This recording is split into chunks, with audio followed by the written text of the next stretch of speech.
बघा. आज नवीन टॉपिक आहे साधारण बॅच मीन्स सिम्पल इंटरेस्ट. त्याचे सूत्र लिहून घ्या. साधारण बॅच बरोबर समय गुणिला मूलधन गुणिला दर भागिला 100.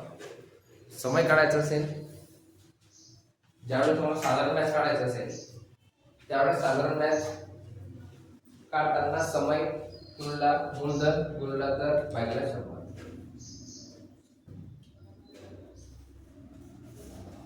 समय काढायचा असेल बॅच गुणिला 100 भागिला दर गुणिला मूलधन. जर दर काढायचा असेल तर बॅच गुणिला 100 भागिला समय गुणिला मूलधन. जेवढं मूलधन काढायचं असेल तेवढं बॅच गुणिला 100 भागिला दर गुणिला समय.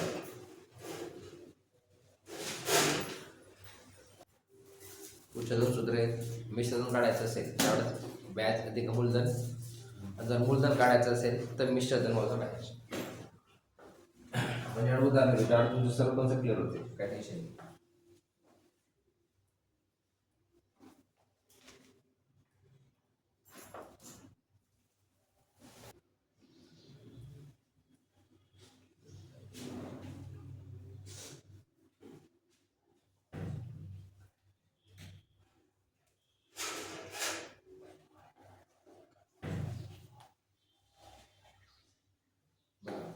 ज्यावेळेस मुदत दिवसांमध्ये असेल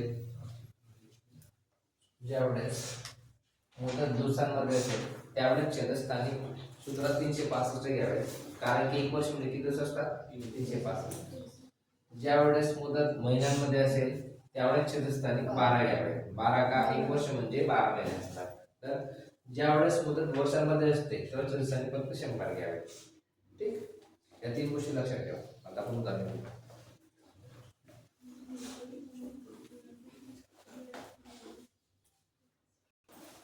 1280 की राशि पर 5% वार्षिक दर से 3 वर्ष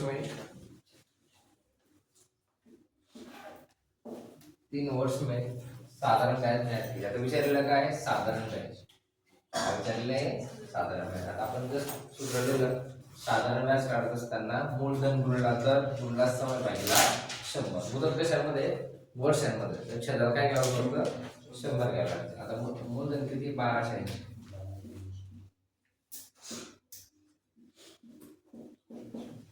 दर किती? 5%. 3 वर्ष 192 भागिला 100. शून्य गेला शून्य. 5 1 5 5 दुनी 10. बेस एक बेचोक 2 आणि 5 64 गुणिला 3 चोक 12 हातच्याला 1 साजरीला काढायचे 19. एकदम बरोबर.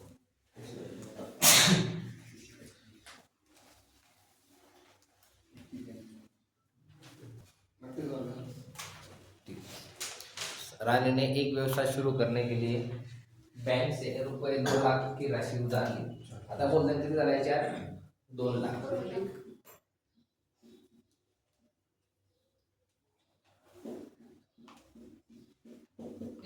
दर किती आहे? 7%. मुदत किती वर्ष आहे? 2 वर्ष. भागिला सूत्र 100.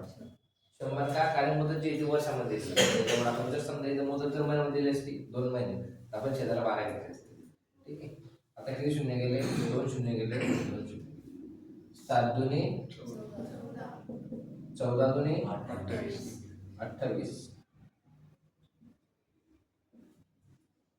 1 2 3 1 2 3. साधारण बॅच किती आला? 28.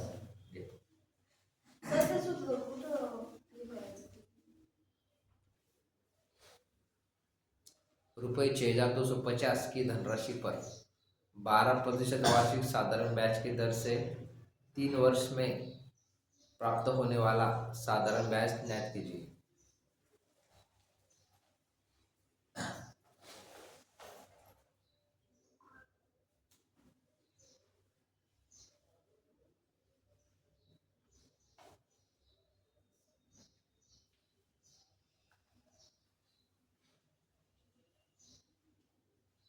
मान्य झाल्यावर शिल्लक ठेवून द्यावा.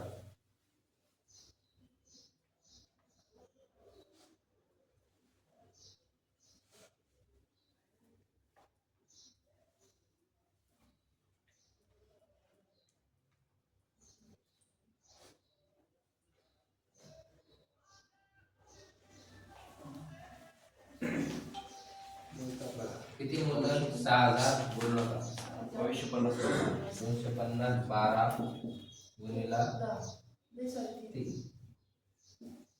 बरोबर त्याला 100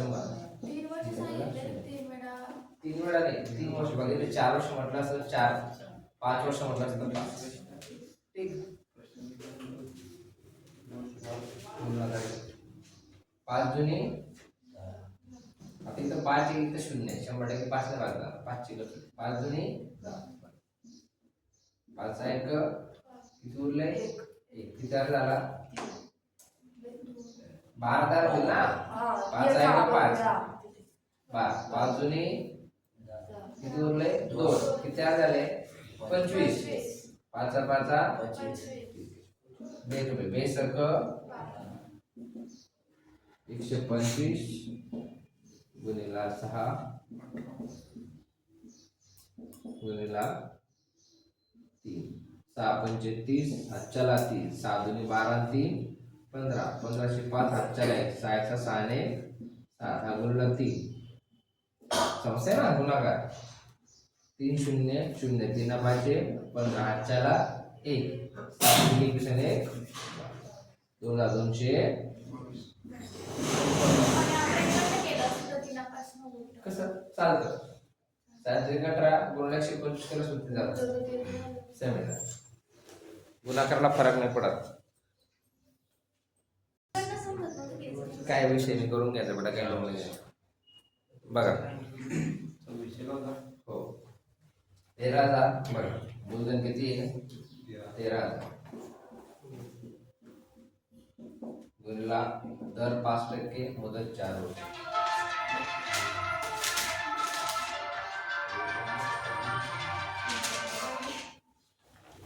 भागिले 100 1 2 3 बरोबर 5 चौक 20 गुणिले 130 ठीक 13 गुणिले किती 26 व्याज किती भेटलं 26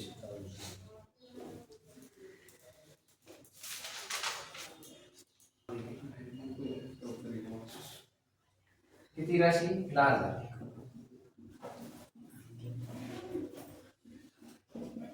दर 12 5 भागिला 0 0 कॅन्सल 12 पंचे 60 गुणिला 100 6 1 6 हे 2 0 60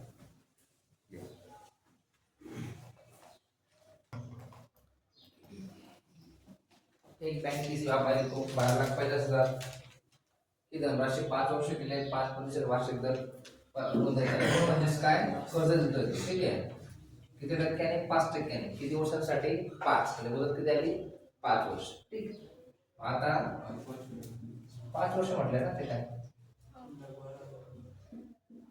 बरोबर वर्ष 5 वर्ष ना गुणिला 5 दराचा 5 वर्ष भागिला 1 2 1 5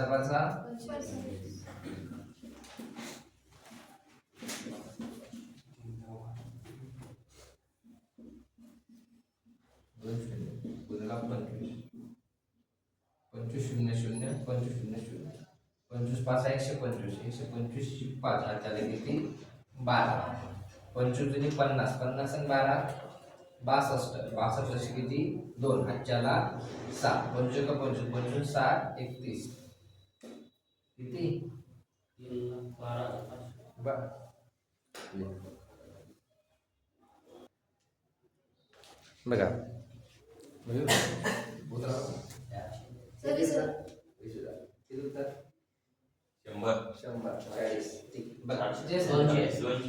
ठीक आहे आता 2500 मूलधन आहे